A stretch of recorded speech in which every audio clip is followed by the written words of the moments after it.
नमस्कार मित्रों, मैं हूं लोकेंद्र तिवारी।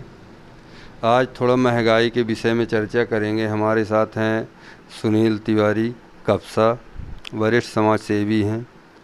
तो जो सरसों का तेल पहले आपको मिलता था 70-80 रुपये, आज वो 150 रुपये। इसी तरह से महंगाई जो है तो हर चीज़ में बढ़ गई है, तो डीजल पेट्रोल हर चीज़ में। तो उस विषय में आप किन किन चीज़ों में आपने महंगाई को आंका कि जैसे बढ़ी है और कितने % बढ़ी है ना, उस विषय में थोड़ा आप कुछ प्रकाश डालिए उसमें। सबसे पहले लोकेंद्र भाई आपको धन्यवाद। आपने प्रश्न किया है महंगाई पर। महंगाई वास्तव में इस राष्ट्र में चलाई जा रही सरकार का एक सुनियोजित षड्यंत्र है। अब षड्यंत्र कैसा है? क्योंकि इस देश की सरकार किसान बिल लाई है और उसमें 3 विशेष प्रावधान है जिसके तहत देश की संपूर्ण कृषि को ये कुछ लोगों के हाथों में गिरवी करना चाहती है। इसके पहले इन्होंने प्लान किया कि जब तक महंगाई अपनी चरम सीमा तक नहीं बढ़ाएंगे और उसको नियंत्रित करने के नाम पर हम कृषि बिल को लागू करेंगे। वास्तव में महंगाई बेलगाम घोड़े की तरह दौड़ रही है और चुनाव की राजनीति करने वाली सरकार केवल राज्यों में सत्तासीन होने के कार्यक्रम में जुटी हुई है।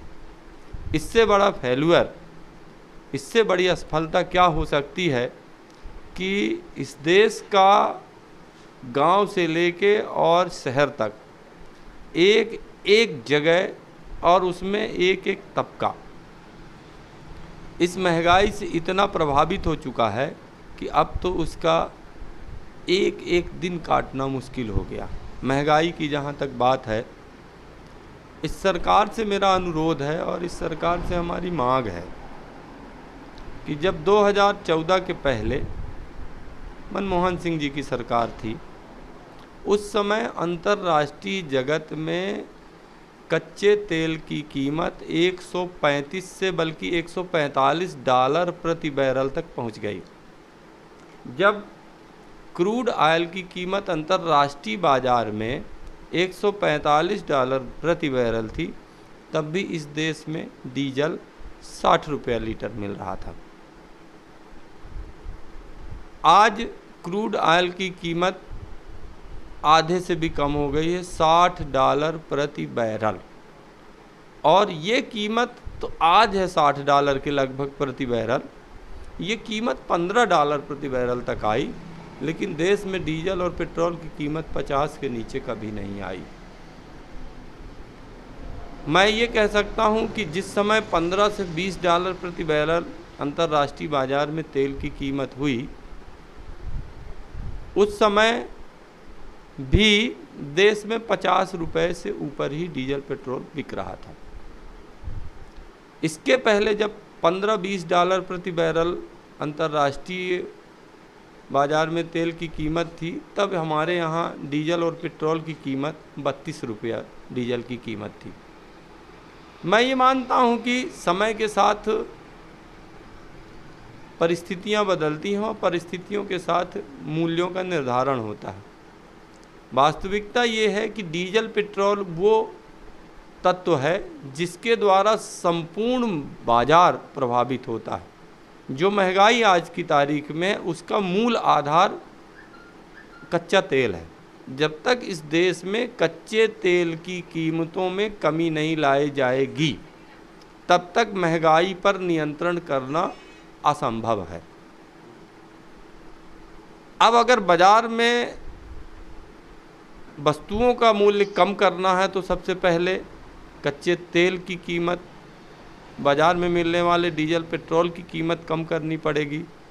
कारण ये है कि जब कोई भी वस्तु जहाँ उत्पादित होती है वहीं तो बिक्री होती नहीं, उसका यातायात होता है, ट्रांसपोर्टेशन होता है। ट्रांसपोर्टेशन में निश्चित तौर पर सबसे ज़्यादा ईंधन लगता है। तो जब ईंधन का रेट बढ़ा है तो अंततोगत्वा उस बढ़े हुए ईंधन का भुगताना केवल और केवल खरीदार को भुगतना पड़ता है। जो बिचौलिए हैं, जो स्टॉकिस्ट हैं, वो तो अपना जितने % मुनाफा है, आप चाहे 1000 कीमत कर दो, चाहे 10 रुपया कर दो, वो अपना जो % है 10%, 15%, 4%, 20%, वो अपने को मुनाफे को जोड़ के ही मार्केट में वस्तुओं को उपलब्ध कराते। वस्तु स्थिति ये है कि प्रदेश की सरकार और प्रदेश की सरकार ये चाहती है कि यहाँ के आम आदमियों की कमर टूट जाए और वो औंधे मुँह गिर जाए, सरकारों के सामने गिड़गिड़ाए। इस स्थिति में इस नाम पर मैं कृषि बिल जिन लोगों को देना चाहता हूं, कृषि से जिनको लाभ देना चाहता हूं, कॉन्ट्रैक्ट फार्मिंग या दुनिया भर जो 3 प्रावधान हुए हैं, उनको वो उन बड़े हाथों में दे देगी, ये कह के कि महंगाई के नियंत्रण के लिए ऐसा मैं कर रहा हूं, जिससे राष्ट्र फिर एक और भयावह दशा की ओर अग्रसर हो जाएगा। और मैं ये कह सकता हूं कि आज की तारीख में देश और प्रदेश में जो सरकार केवल सत्ता का सुख भोगने के लिए बैठी है, उसको आम जनता से कोई लेना देना नहीं है।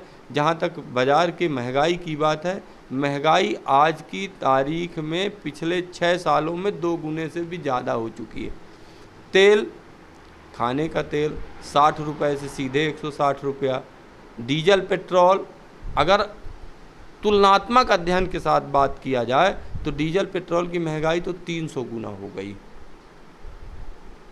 अगर जिस रेट में आज कच्चा तेल है, आज से 6 साल पहले अगर कच्चा तेल होता उस रेट में, तो अपने को डीजल मिलता 35 रुपये लीटर।